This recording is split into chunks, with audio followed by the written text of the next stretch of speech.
subscribe. It's the Dumb Doctor Show. Like and subscribe. It's the Dumb Doctor Show. Like and subscribe. Oh yeah. It's the Dumb Doctor Show. Like and subscribe.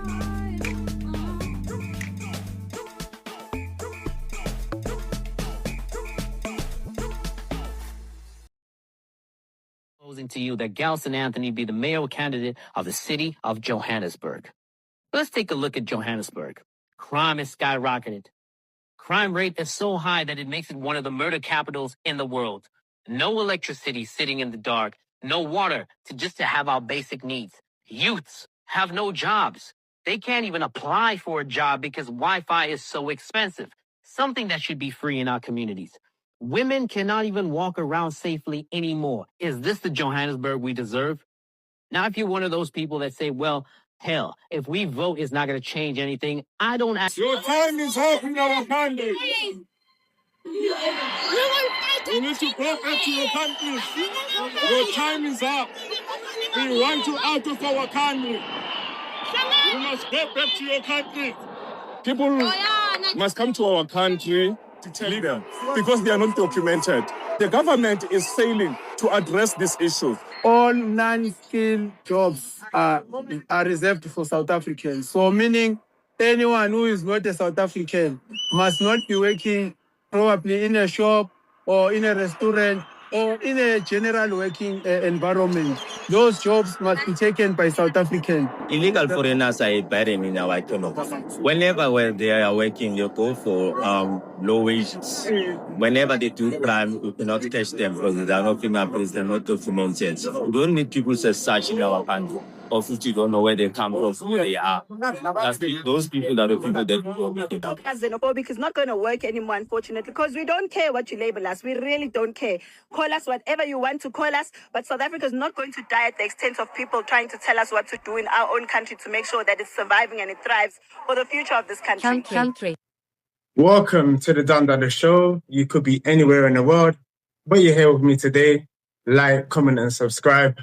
Let's get into this. I have a guest host today. Some of you may remember him from Gambia.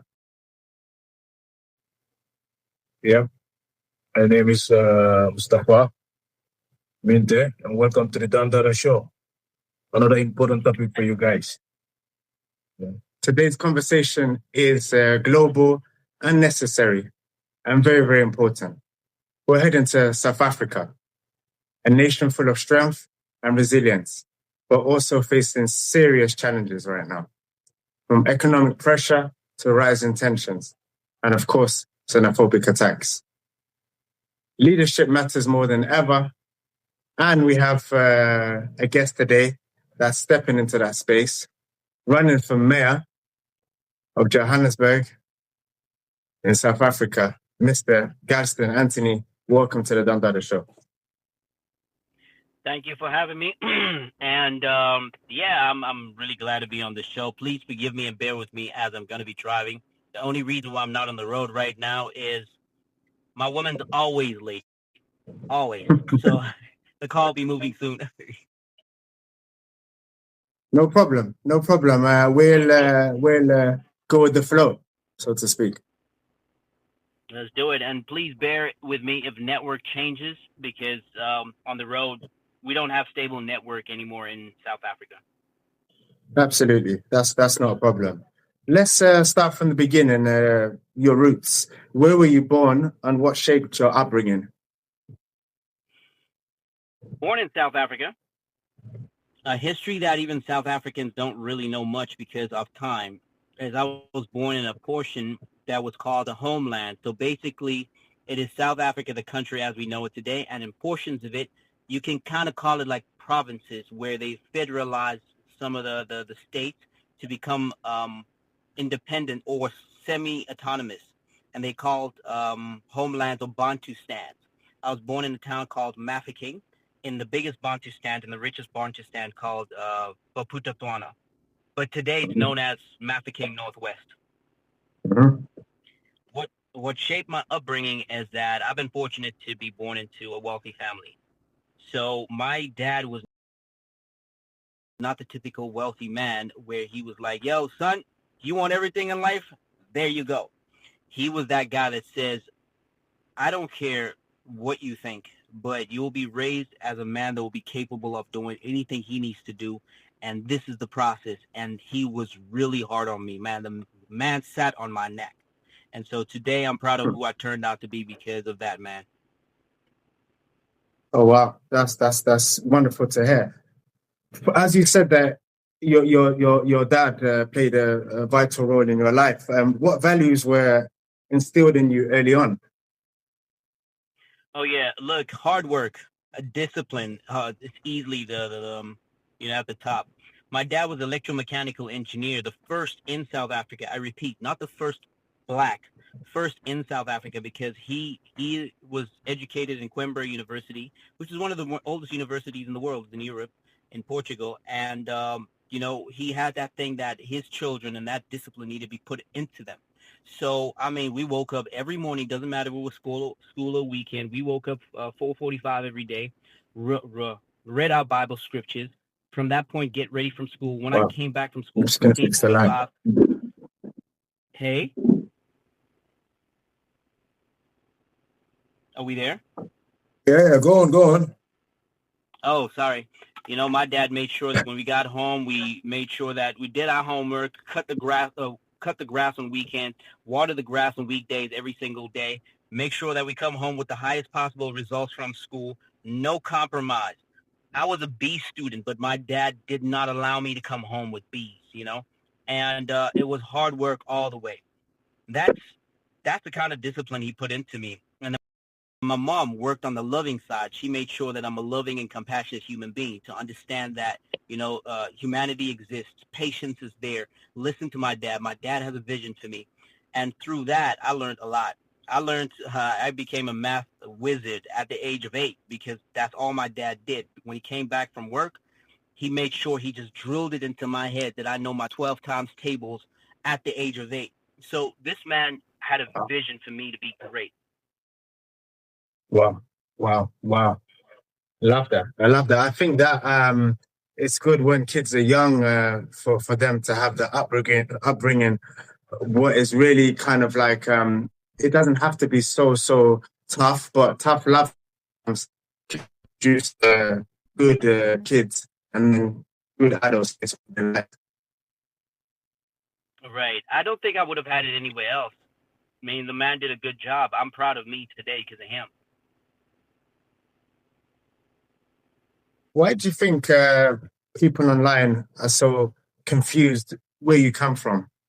Because I've realized that when you obviously talk English, that it seems like you have an American accent. So where have you lived? Where have you studied? Seems like you're well versed in international. Yes, very, because my dad is, like you heard, I said he was educated in Portugal. So it happens that Mhm. both his parents got South African roots. One of them was born in Mozambique, and the other one was born in Portugal. And he was fortunate Oh. to go to Portugal to complete his studies. My mother is also born South African. However, she is part Cape Malay, which is like an indigenous group of what they call colored people, which are Mexican Latino looking like groups of people. And her father Latino looking like groups of people. And her father was a white man who was Brit American. And so, yeah, that's my mix. And I went to good schools, international schools, and so forth. Oh wow! So is that where blue eyes come from? Did you have Excuse nice me? eyes? All right. So explaining of the eyes, how that happened, right? So my Yeah. dad on my dad's side, they're completely black. There's no mix in that side, right? It actually comes from that line. Mhm. I was born with brown eyes, right? I was born with perfectly brown eyes, like everybody else. But my dad's brother and my dad, my two dad's brothers, one of them was killed, and the other one is still alive. They've got completely blue eyes. My dad, like I, developed blue eyes a lot later. And then what we did is, because we live in a time where we can actually correct, what the eye looks like. I decided to do early correction because only one eye turned blue and not the other. Oh wow, that's really really different. Love that. Love Yeah. that. Your worldview from you as young. Obviously, you know, South Africa is a beautiful country, but it has its issues. And how did this kind of, you know, being around that type of environment shape you to who you are today, but also your kind of leadership skills and your world? Well, I have to admit that growing up, I did grow up in a bubble. The reason being is because obviously I was from a wealthy family, and my parents tried to like keep certain things away from me. So most of South Africa, if not 99.9% of Black people, came from some sort of a struggle, some lineage of a struggle. Come on in. And we did. So we knew of ships, and sure, we would go there to visit some people, but those people were not family members. I shall be driving from here at this point on out, so network might just change. Okay. Okay. And with that being said, Life before politics was business, business, business. That's all I did. You know, I'm an entrepreneur by trade and by nature. The kind of business I went into was mostly media, music industry, talent management, film industry, which is probably one of my biggest ones, as well as image consultancy. So I've created superstars. There's a few people that's under my name and my belt, like Zari, the boss lady.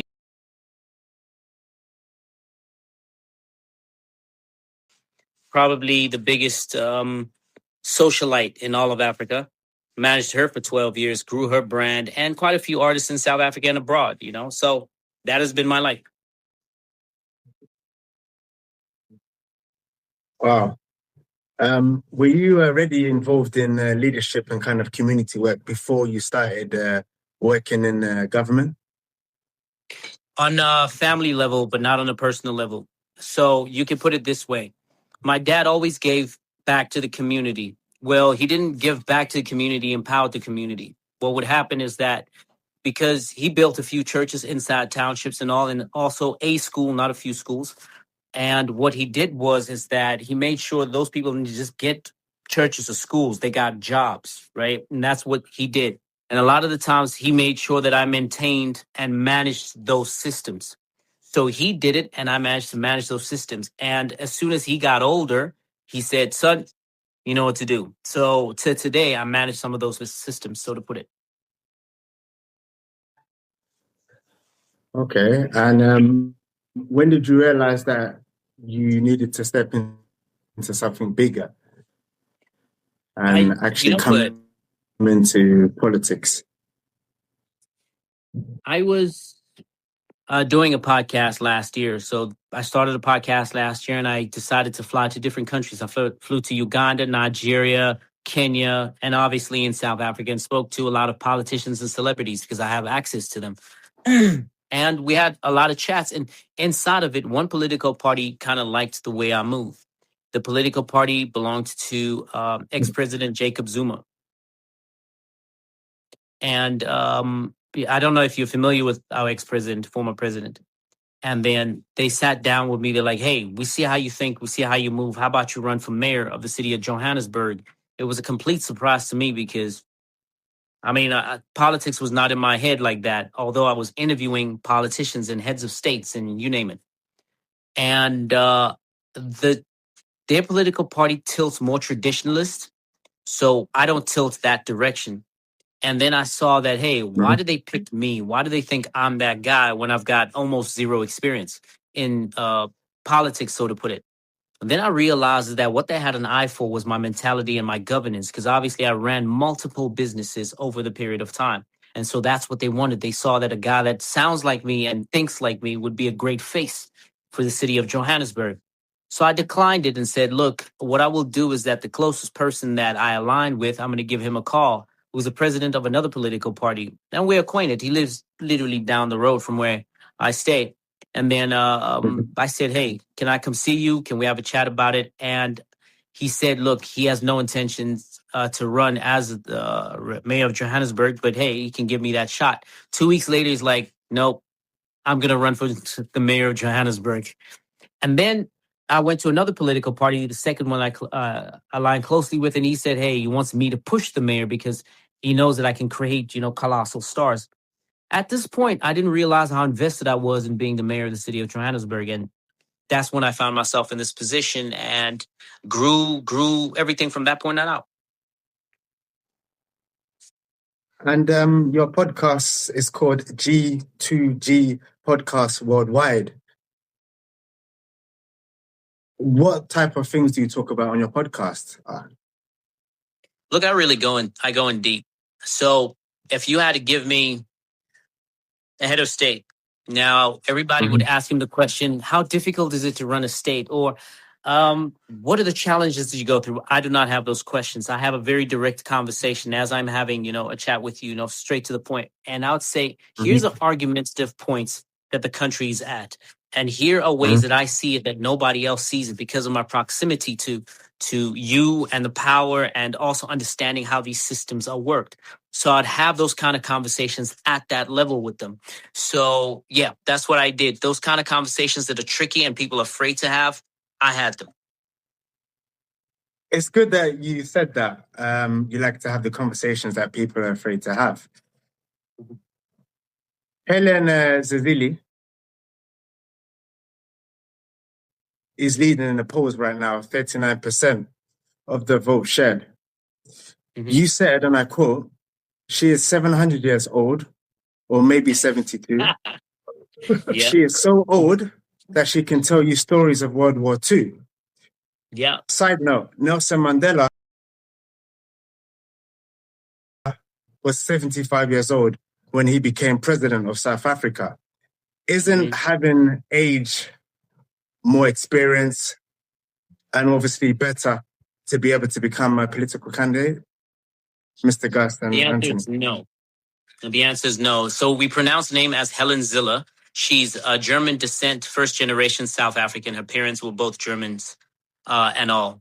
So the age being the best, no, it's absolutely wrong. But you said, but Nelson Mandela became president in 75. So what's the difference between him and Helen Zille? It was the time. Access to information, access to the level of education was not that available back in 1990 to 1994. Education of that kind was privileged to certain people. Politics was not politics. Yesteryear politics is not politics of today. We left politics to certain people and we said, yes, sir, we shall follow. We did not engage on any other intellectual level, but to say that we believe in you and you are our icon. That time has passed. Even Nelson Mandela understood that the younger people need to come in. And he happened to be in that privileged position because of the run and the 27 years that he was in jail, the experience that he went to. So it was incumbent for him to become president, but it was not supposed to be this way over and over. Our Gen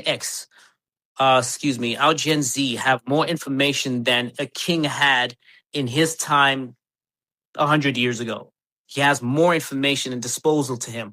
So meaning decision making, he's got more information. So no, a young person is better to run office because they've got a longer lifespan. They've got a lot more stealth. They've got a lot more open-minded. We've got more population in youth than we do have older people. These people are the best to lead. Are older people necessary in government? Absolutely. We need them. They have experiences we don't have yet. And we need some of their guidance, but we leave it at guidance. We leave it at guidance. We do not want to see them as presidents anymore. We do not want to see them as mayors anymore, but we can see them as chairpersons. We can see them as head of political parties where they help guide the young people in which direction to walk. Okay. So you don't feel what you said about her was in any way disrespectful? A little bit. So was she 72? I don't know. She's probably under 75, somewhere there. When I said 700, I was obviously trying to make a point just to have the buzz go out there and hail. You talking about it now. Everybody knows I've got no disrespect to adults. My dad is in his 70s, and in no way would I want to disrespect him. I came from a very respectful and disciplined family. My dad still thinks he can give me a whipping right to this day. So absolutely not. If it is disrespectful in the eyes of many, I want you to know that I'm not a disrespectful person. It was for the hype, the buzz, the talkability. Yeah. Okay. And We talked a little bit about Nelson Mandela. What are your thoughts about Nelson Mandela? As somebody that has been born, grown up in South Africa, what are your thoughts on Nelson Mandela, who is called the father of the nation? That indeed was the father of the nation. There's a rhetoric that's running around that he sold out South Africa, and South Africans are building a new narrative so that the Mandelianness is destroyed and a new narrative can come into place. Mandela is a great man, indeed a father of the nation. He was a beacon of hope. I mean, he was a beacon of hope like Superman was a beacon of hope for the world. I mean, Superman is a fictional character and Mandela wasn't. Mandela sat 27 years in jail believing in what he believed. And when he came out of jail, hell, you can imagine what 27 years does to your mind. And the best decisions he could make, he did at that time. The best negotiations he could make, he did at that time. We ought to thank Nelson Mandela for everything that he put in for us to stand at where we are here. Hell, I'm able to talk to you at the level that I'm able to right now because of Mandela. The African nation is South African. The nation itself is not going to ruins and burn because of Nelson Mandela. He showed us what a loving leader is. So to disrespect his legacy, his rhetoric, what he built for the nation, I don't understand, why they're doing. I do understand, but it's absolutely fragrant for them to do so.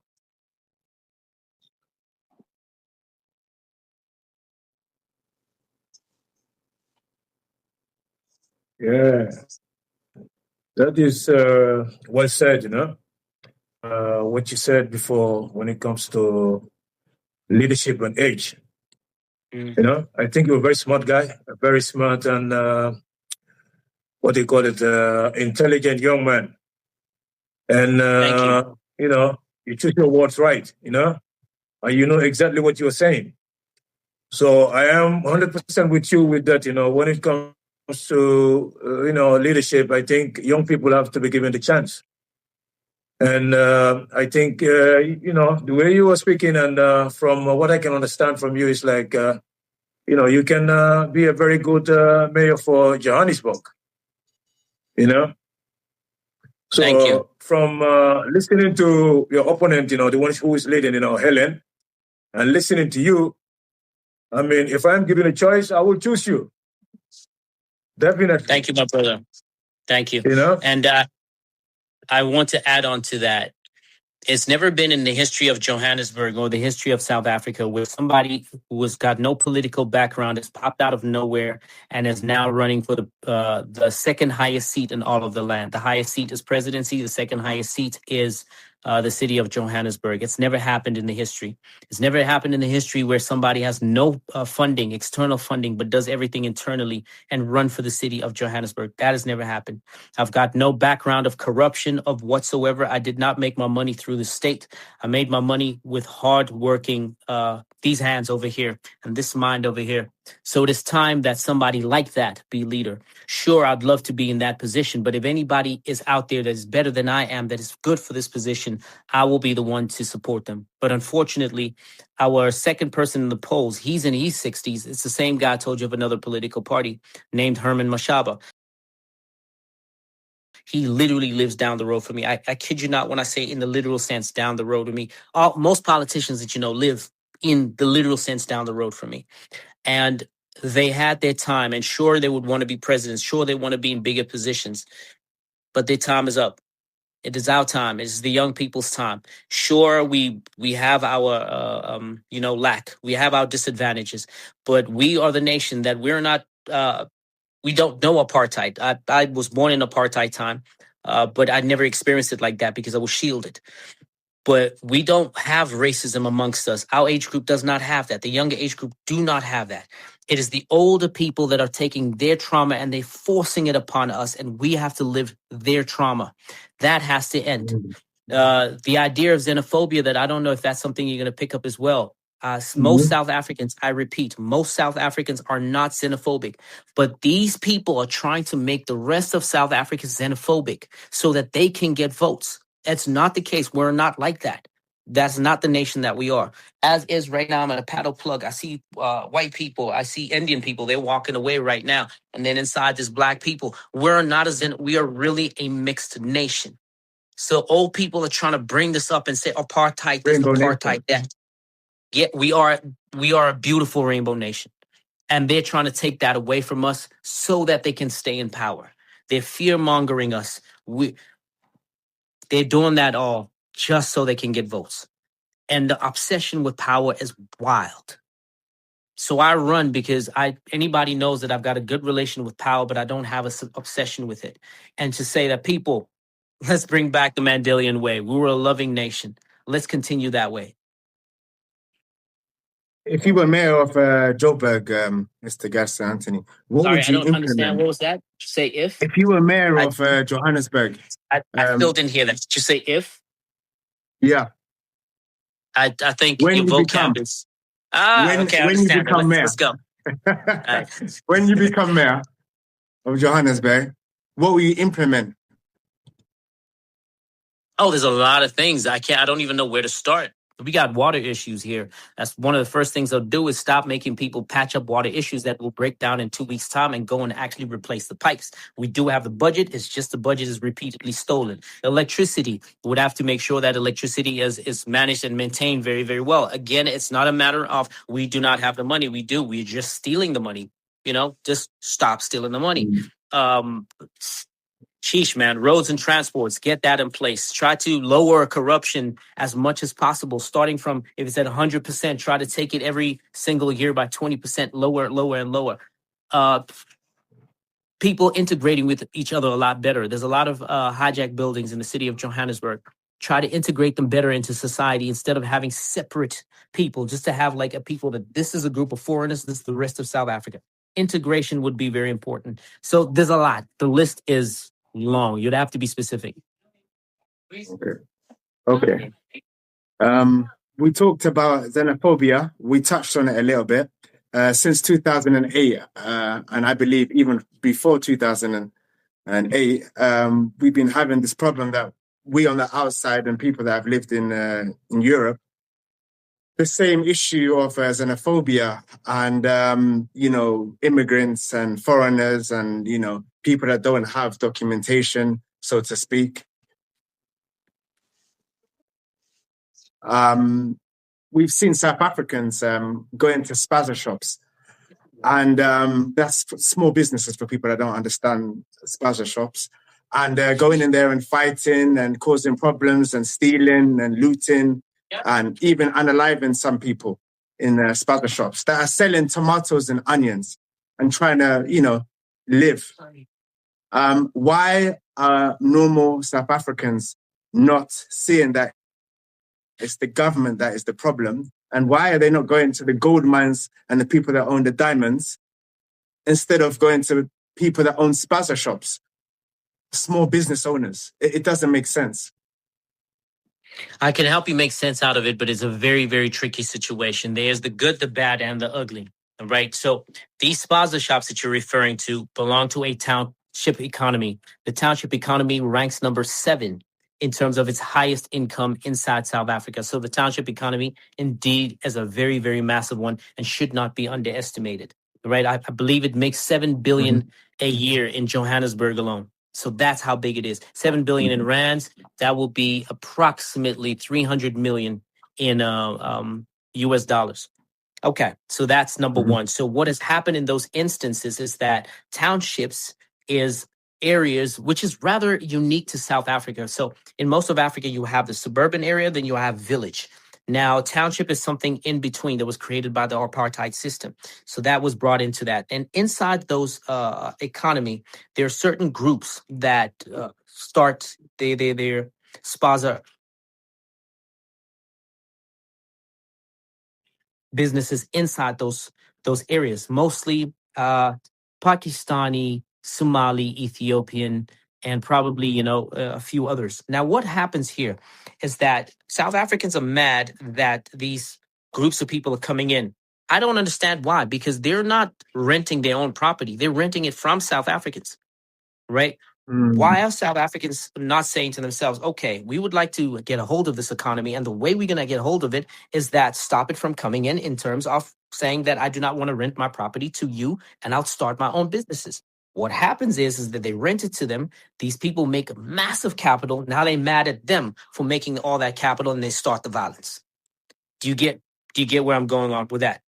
So it is an economy within an economy, and they're mad at each other for it. I think South Africans need to take that responsibility of their own, is that they handed over the economy over, and now that they're mad that other groups of people are making their money, what are they supposed to do? Not make money? In the same breath as that, South Africans are gatekeepers of the same economy that they're mad that someone else took, because they didn't come and take it. However, there is syndicates that happen that should a South African not do A, B, C, D, or come and do better than the side economy that's happening. Apparently, assassinations are happening. These are apparent; they are not necessarily proven. But we have those syndicates. That is a fact that is running around. So it's tricky in that regard. But furthermore, you ask, why not go down to the mines or white-owned areas and try to do things there? I want you to know that I do not encourage violence between any groups of races, whether white, black. I don't encourage any of that. But the reason being, in terms of why, is that South African group of people have black particularly, have this inferiority complex. So this is where it is.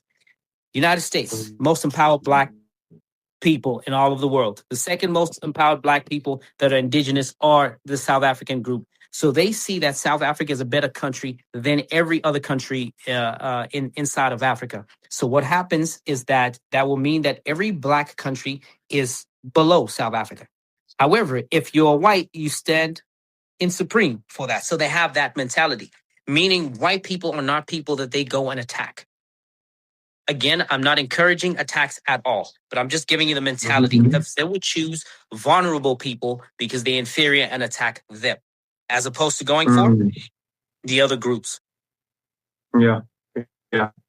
Frustrated and taking out their frustration on the wrong people. Yeah. Wow. But that is a very serious thing, because what do you call it? The way the people look at it outside and the way you're explaining it, it's like it's different. Because people are looking at it like this is the whole of South Africa. And I don't think it's the whole of South Africa, It's just certain areas. Yeah, exactly. Oh, absolutely. Any xenophobic attack that happens, they're usually in 3 or 4 areas in the entire South Africa. You see, there's certain provinces where you've never heard of a xenophobic attack whatsoever. We've got 9 provinces, and easily 5 of those provinces, we've never heard wind of it ever. South Africans are people that live in harmony. It's politicians that are creating fear-mongering amongst us. It's like there's 2 different kinds of South Africa. Because listening to you and looking at you when you're talking, you're very well articulated. You know what I mean? I stole somebody's office at a friend's, one of my friend's businesses, and just took over. No problem.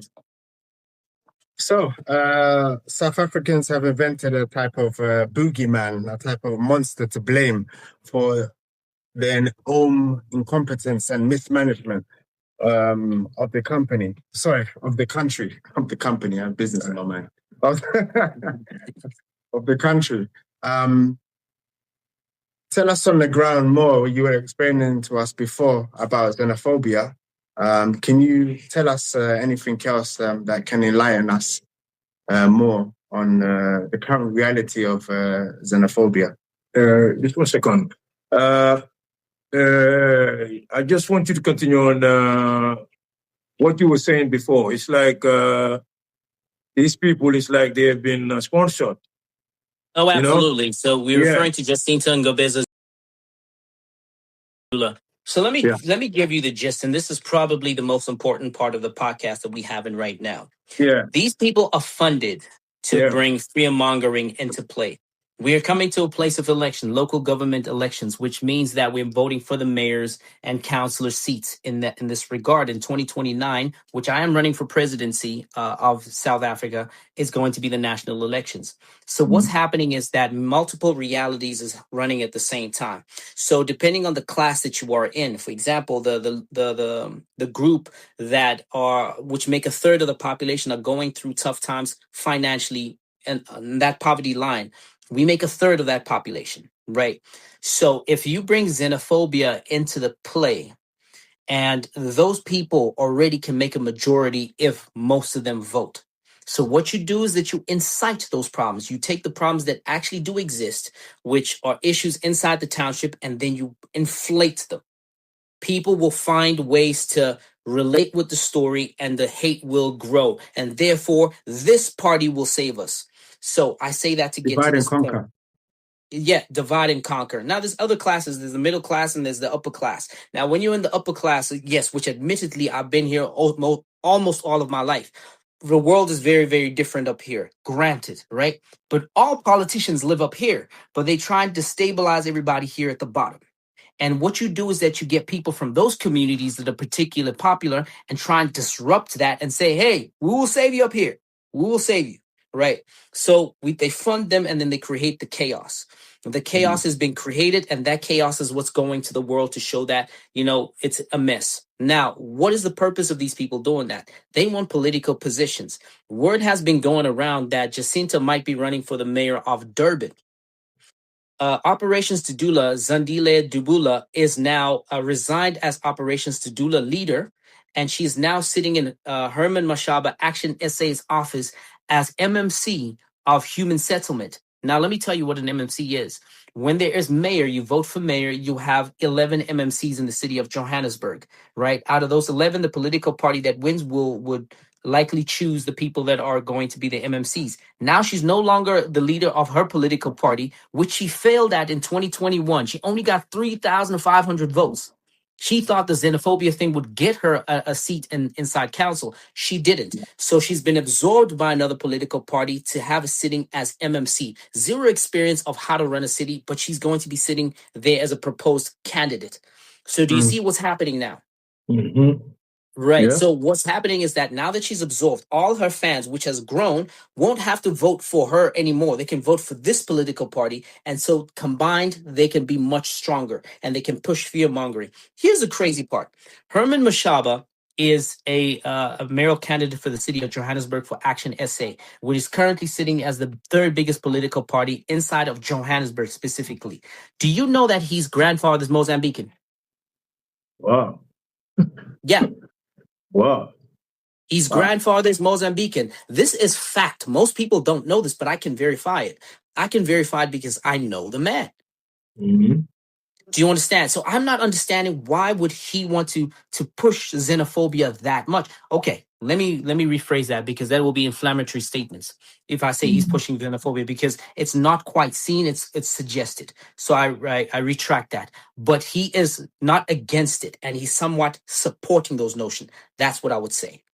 So South Africans are falling for the trap over and over and over again. These people are funded so that us, the fools, the idiots, vote for them. They're in power, loot all the money, blame the other political party, blame the foreigners, blame everybody else, and say it could have been better. Let's try and get rid of them.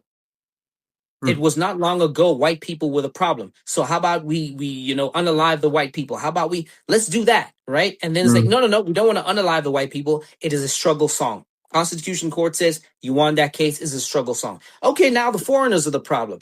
Everyone else is the problem but us. Find a scapegoat. Correct. Everyone is the problem but us. I am saying, as Dalston Anthony, that we are the problem. And guess who's going to fix it? We are. Not I. We are. Wow. Well said. Well said. Well said. Actually, I've been trying to look for statistics when it comes to the number of illegal immigrants in South Africa, and I can't find any. There is no official statistics for undocumented illegal immigrants, and there is no official number on foreign nationals that do crime in South Africa. So, as you said, all of these things are getting made up. There's an agenda they're pushing, and they know why they're doing that. And to any normal person on the street, they only see the fear-mongering and all the craziness, and they just follow after each other. And it's sad. It's really, You're probably really sad. afraid to come to South Africa, aren't you? You feel like the moment you get onto the airport, it's going to be guns blazing. Absolutely. That's not the case. It's not the case. It is not the case. Yes, the immigration officers are going to be a lot stricter if you come from an African country because of the whole fear mongering that's going on. Indeed, there's going to be that level of scrutiny. Good and well, that should happen in every country. But the idea that there's going to be guns blazing, you're just going to take a walk down to the mall and boom, you have a mob, people attack you. That's only in certain areas. That's where the vulnerable people are. I live in Santon, the richest square mile in all of Africa. None of that is happening here. Not at all. Wow. Is there And any if it black has people there? Oh, there's a whole lot of black people. Right outside, we've got Indian people. Look, I'm going to show you this. Look at that. See? Wow. Those are Indian people, right? And then at the back there, we have, a black friend of mine over there. We have black people here everywhere. Black people make the majority. Yes, Santon has a lot of white people because white people are the richest group. So to put it, and the Indians are the richest group, good and well. But we don't have those issues. We don't have those issues at all. In our area, we might have other issues like class issues, but we don't have racial issues at all. But why are whites owning the majority of the land, but blacks make up the majority of the population, but the whites are owning the majority of the land? It's crazy. We need to be careful with this rhetoric, and I'm going to be very careful with the answer. So the idea that white people own majority of the land is not true. White people own majority of the commercial farmlands. Because historically, while we've been segregated from the law of 1916 and 1963, where they created a land act for, which limited black people from owning certain types of land, they've owned it since, and that's why they own it today. Because the Constitution protects them to some degree and to some way, but it's farm commercial land. In terms of land ownership, in terms of demarcation for land, the state still owns most of the land, for sure. And black people, because there's a lot of townships, villages and all, we still own those lands. Unfortunately, we're not commercializing them for, complicated reasons that we can discuss on a different day. So do white people own most of the land? We have to be specific. Commercial farm lands. Okay. Well, Mr. Gatson, you running to become the mayor of Johannesburg. So, right now with this current situation, what are your plans to try to fix this problem and all the other problems that are there with the corruption, with the crime rate, and with this xenophobia problem, What are your plans, and how can you fix it? Because from what you just explained, it's like the problem is deeper than we from the outside, the way we are seeing it. So, what are your plans and how can you fix it? Because it seems that it's a big problem. Dear brothers, fixing the problem is not that simple. Is generally not that simple. We're going to enter what we call a coalition government. Well, we're already in a coalition government. It's going to proceed.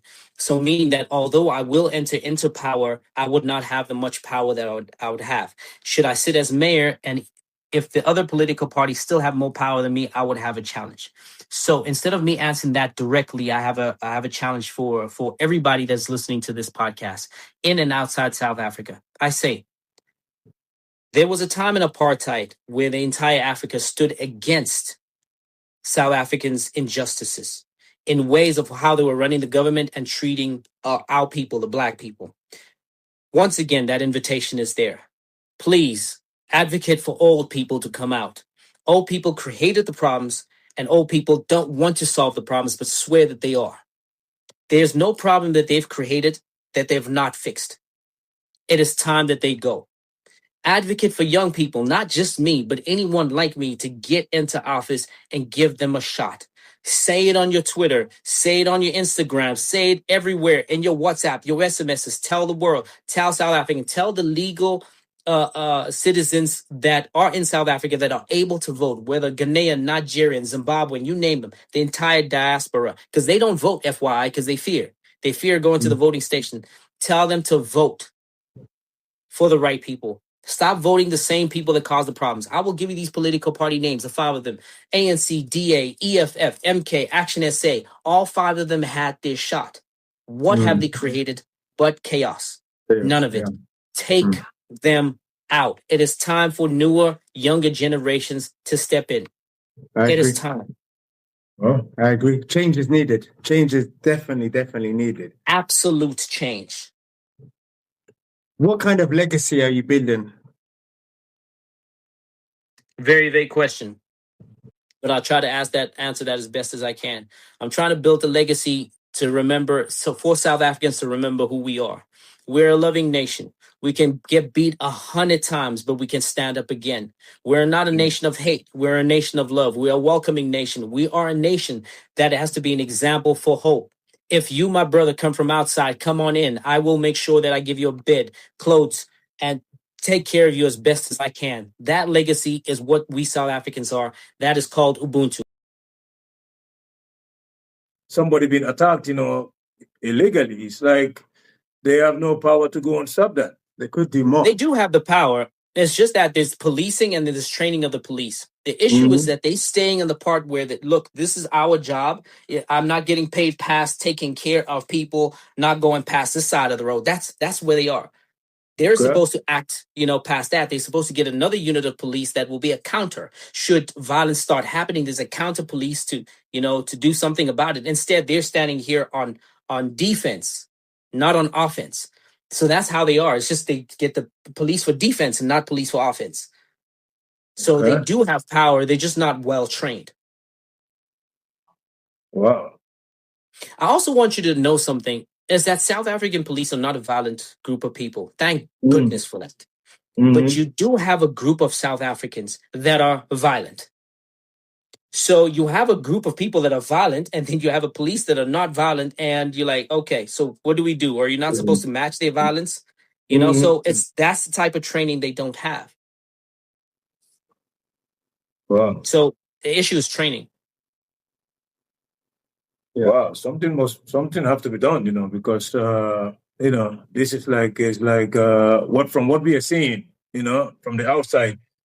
It's like the police are just there. It's like they are powerless. It's like some of these guys, it's like they will speak direct to the police, like telling them that, okay, we have respect for you, but this is our thing. So, you got to let us do. So you got it. Yeah. So you got it right there. So what they're doing, they're jocks. It's I forgot the acronym of it. So basically it's that because they call the police to be there. The police have to do their job to make sure that everything is organized well. And that's that. The police forget. I don't know what happens to their brain. They malfunction. It's like, yeah, but should a crime happen, you should respond. But I think the way that is set up, we don't have a counter police for that. Yeah. Wow. Yeah. I think I wanted to talk about, before we close, just about also what I've seen in the social media. Seeing the Zulus walking around and marching around and behaving very disrespectful. I always had a lot of respect for the Zulus and the culture. And seeing how they're behaving on social media makes me lose respect for them. Why? I mean, you've explained, because certain groups, have their own ideas and stuff and ideologies and ways that they want to do it. But I just feel like on social media, when you see Zulus behaving in this poor behavior, everyone kind of says, okay, the whole of South Africa is acting as stupid as this. And the Zulus are a very respectful tribe. Well, they were anyway. Well, I don't know. That's just my opinion. I want to reject the notion that Zulus are not respectful. I'll say there's a whole bunch of idiots that is out there that happened to dress Zulu attire and use that as a push. Zulu people are good people. These people are great people. Yes, their whole legacy is around warriorness, power, and strength. Yes, indeed that it is. And they should be proud of it. And I'm happy to see that. But that's the Zulu nation. Then you have a bunch of idiots that use that to their advantage. So let's separate idiots from Zulu people, even though you might find, people dressing up as Zulu people. So let's take that away. The Zulu people are good people and we need them. They're definitely our people. So what is happening now is that these people are being branded in that way. We're branded as they're the people that are trying to drive everybody out. Internally, we're having a conflict where Jacinta Ngobeza Zuma is a Zulu woman, right? And so she is now saying to other groups that, hey, certain groups like Tongas and vendors are not South African. If they're not South African, which country are they going to go? Do you understand that? But this is certain groups of Zulu people. This is not Zulu people at large. The king, I've met one of the Zulu kings, the late Zulu king Zweletini. He never had that attitude. I do not know the recent king. I was actually trying to find a way to get hold of him, so I can be near the king's majesty. I doubt they're that way. I very much doubt they're that way. But then you have a rogue Zulu group, which can be a big group that do those things. So please, my dear brothers, I want you to take away that it's a Zulu thing. It's a bunch of idiots, not Zulus. Okay. Thank you for clearing that up. Yeah. Because from what I was reading, I think it was yesterday. It was like they have processed about over 400 people around that area. I don't know how they call it. It was Zululand or something like that. Okay. So yeah, out of that 400, it's only 2 who are like illegal foreigners. All the others, they are like legal. So it's like some of these people, like you said, it's like they are on the street, because of social media. They just want the fame, but they don't even know, what they are doing. They're just there, just to get the post, Your best way to power is popularity. That's where you start. And when you are popular, you have to say what people want to hear. So what people want to hear is basically saying that you don't have a job because of foreigners, and then it clicks. We've spoken about that earlier. So indeed, most people in South Africa are documented for sure. Are there undocumented people? Yeah. You earlier said that there's no statistics that you could find to say that, foreigners are doing most of the crime. Are foreigners doing the crime? Absolutely. There are people that are doing crimes. There's syndicates that is happening. It is nasty. It's disgusting. Should those people rot in jail? Absolutely. I advocate for them rotting in jail. How much is the percentage that they've made that actually made it to jail out of the population of all criminals in South Africa? Do you want to know what that number is? Yes, please. 2%. Wow. So largely, 2%. We're doing the crime. Wow. We are largely doing the crime. Let's double it. Let's say it's 4%. Let's say the other percentage have not been caught. Hell, let's actually be over exaggerating. Let's go for 10%. That is a large number, but still, 90% of it is done by us. That stats is not being put out loud enough. We are committing the crime. We have got the highest murder rate in almost all of the world. Yeah. Who's doing it? It's not a whole bunch of Nigerians, a whole bunch of Zimbabweans, no, it's us. Yeah. We're the ones committing those crimes. Yeah. So the thing is, you got to find someone to blame. Pin the blame on somebody else. If you know that it was your neighbor that lit up your house and your house is on fire and you don't know it for sure, but somebody told you, you will hate your neighbor for life. You'd want revenge for that person. To only find out it was somebody, God knows how far away. But as long as you find somebody to blame, your life makes sense. That is the human psychology. And that's what they're doing. Finding someone to blame. Wow. Have evidence, don't have proof. Make it make sense. Use people's confirmation bias. They will come up to the conclusion on their own. That is the way to pernicious power. Wow, that's true. That is true, I mean, I was watching this guy, one of these, the guy you said was dressing like a Zulu, I don't know, he's their leader. And this guy was talking about, it's like South Africa is so rich. I mean, it's like, it was like the government, they could give each South African, I don't know, 1 million rand every year. So, I mean, when people heard that, it's like people were just shocked. They were like, okay, these people, they were talking about the foreigners. They said the foreigners are the ones who are like coming, taking over their jobs, and doing all the crimes here, and he's standing here, telling the people, it's like they have to give, or they can give 1 million rand to each South African or every South African for the rest of their life, he said. I mean, people were laughing. I mean, you can see that doesn't make sense, If that is the point of doing those demonstrations, and driving away the foreigners, it's like it doesn't make sense to people, You know what? We in the media need to be responsible. Yeah. We need to stop giving airtime to idiots. Yeah, that's true. $60,000 is what 1 million rand is for 60 million in population. Why the hell do we need jobs? Yeah. Not a single South African needs a job ever if 1 million rand can be given to him. I don't know what kind of math he has been doing, but surely it's not one that humans do. And Definitely. we need to stop giving idiots like that airtime. It's not possible. Even if you give it to 10% of the population, 1 million rand, we're going to go bankrupt every single year. It's wild. So Definitely. my statement to that is, can we stop giving idiots airtime? That's right.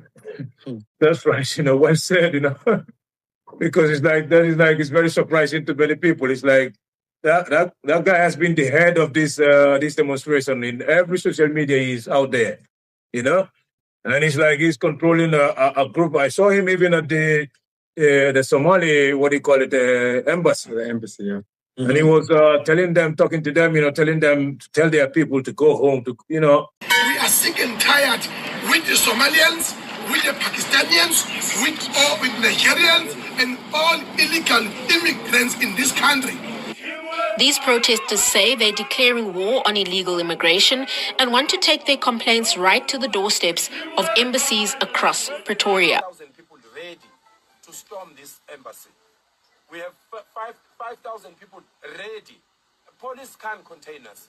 The police, they don't have resources and they don't have manpower to contain South Africans. We are quiet because we respect these men and women that are working for our government. We respect you as an ambassador. Please tell your people to respect us. And please, all illegal Somalis that are here in the country, we will visit all embassies. It is your job. Take them out of the country, send them back home because they are wasting time. Otherwise, what are you doing here? So it's like he's been a big figure, when it comes to this demonstration and this xenophobia. So it's like it doesn't make sense when somebody like that comes out, and talking like that, saying those kind of stuff. It's like the whole thing is like it's like a joke, Please, we're giving the same idiot airtime. Yeah. We're giving the same idiot airtime. I don't know how much more to express how much him and anybody who thinks like him are idiots. And people like him are bankrupting us. And us is the economy. Let's leave people that don't know how to do math to go find some other things to do. And let those that can do it, do it. Well said. Well said. Well said. Have you got anything else you want to say, Mr. Gaston Anthony, to the people that may be voting for you, or, we wish you success on your journey to become mayor in Johannesburg? Yeah. We've been irresponsible with our votes for a long time. Let's learn to be responsible. Who have we voted for that have given some sort of change that is not here again to ask us for another chance? They're all here. Just don't vote for them. If you're not voting for Galston Anthony for mayor, then that's fine. Just don't vote for the same people that gave you the same problems that you're going to deal with today, yesterday, and tomorrow. That's my message. Wow, that's nice. Well said. That's well said. Well said. I just wanna go back to one thing you said before. You said you manage Zari, the boss lady. I Yes, I used to manage her. I stopped used to 2 years manage her. ago. Wow. Then you must be well experienced when it comes to management, then, because Zari is a big figure, when it comes to entertainment in Africa, Thanks She's to a real Galston boss Anthony. lady. He was a part of that. He was a part of the growth of Zari, the boss lady. Wow. That's nice. She used to be my neighbor. She moved into my neighborhood. This was 2016. And then I moved out of that neighborhood and moved to a different one. So now I live closer to all the politicians. Oh, okay. Everybody live it together. Yeah, all these goddamn lies are all in, a group together. So you got to understand their lies by staying closer to them. Yeah. Well, when you win, we'll come over like and support you. I like that. You hearing the language already. Yeah. When you win, we're coming over to support you.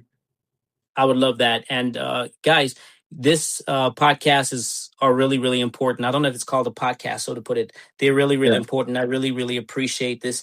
I ask you also to be responsible by not giving, certain people. When I say certain people, I'm referring to the type of people, the type of mentality, airtime. Questioning them, they will stand by their stupidity and the idiocracy. They will stand by it to death. That is the new way to get views and votes. Give those that are responsible the airtime. We need it. We as a black nation, not only have we fallen, but we've been suppressed. Now, no other race is suppressing us. We're doing a good job ourselves. Ourselves, absolutely. Let's stop it. I reckon that you guys are from the UK. You probably have a diaspora in Africa. As long as you share my skin color, and I'm a mix, I'm a dark mix, but as long as you share my skin color, you are my brother. Absolutely. I hate what you do when it's bad. I do not hate you. And please, hate every bad thing I do, but continue loving me as your brother. Well said. Well said. Fantastic. Thank you so much for taking time out of your busy schedule to be able to do this interview. Yeah. And we wish you good luck, with your election. We hope you win. We'll see you in South Africa soon. Maybe you are the what do you call it, the problem solver, and you are what Johannesburg need. So well, let's give that prayer to God to make me that problem solver. It's not going to be an easy one. People, they assassinate. They try to get rid of people that want to solve the problems because it's more profitable having the problem than solving it. But let's pray that, God stands behind me. Let's pray that the nation of Africa stands behind me. And let's pray that should I win, when I win, I deliver it all the way. Yeah, that's true. Absolutely. Absolutely. And I think in closing, South Africa will never heal. It will never heal if it keeps sweeping its brutal history under the carpet. So there needs to be more transparency. And I think everything that you said today, you've been open, you've been honest. And it's very good to see somebody like yourself in politics running for mayor. That is a breath of fresh air, can I say? I thank you. Thank you so much. Yeah, thank you so much, Mr. Getson, and good luck. Good luck. Thank you. Thank you. All right. Like, comment, and subscribe, and we will see you on the next episode of the Dandara Show. Thank you.